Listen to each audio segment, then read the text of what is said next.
High റേഞ്ചുകാർക്ക് ഉപകാരപ്രദമായ ഒരു video കേട്ടോ നമ്മൾ ചെയ്യുന്നത്.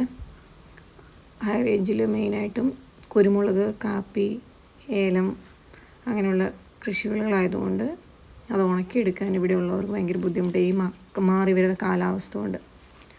നമ്മളിവിടെ ചെയ്യുന്ന കാപ്പിക്കുരു ഉണക്കുന്നത് സോളാർ ഷീറ്റുണ്ട്. സോളാർ ഷീറ്റ് ടെറസിൻ്റെ മുകളിൽ ഇട്ടിട്ട് അതിൻ്റെ താഴെയാണിട്ട് കാപ്പിക്കുരു ഉണക്കുന്നത്. കുരുമുളകും അതേപോലെയാണ്.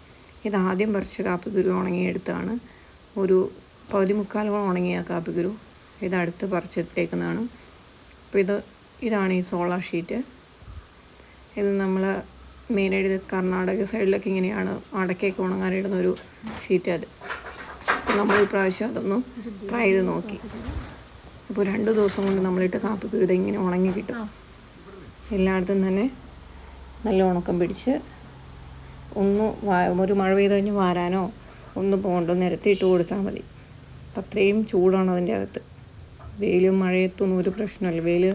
നല്ല വെയിൽ വരുമ്പോൾ ഇതെങ്ങനെ ഇടുന്നതെന്ന് ചോദിച്ചാൽ ഈ ഒരു ട്യൂബ് പോലെയൊരു കമ്പിയുടെ ഉള്ളിൽ കൂടെ ഈ റിങ്ങിട്ട് ഈ ഷീറ്റ് വലിച്ച് കെട്ടുക ചെയ്യുന്നത്.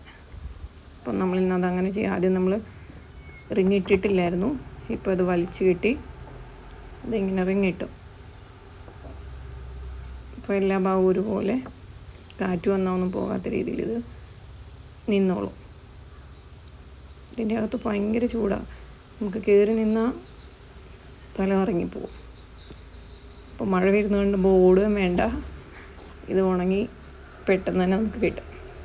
അപ്പം ഞങ്ങൾ ഇന്ന് അത് റിങ്ങിടുമായിരുന്നു. അതിൻ്റെ പ്ലാസ്റ്റിക് വലിച്ച് ഈ ഒരു ട്യൂബ് പോലെ പൈപ്പിനുള്ളിൽ കൂടെ വലിച്ചിടും. അപ്പോൾ ഇത്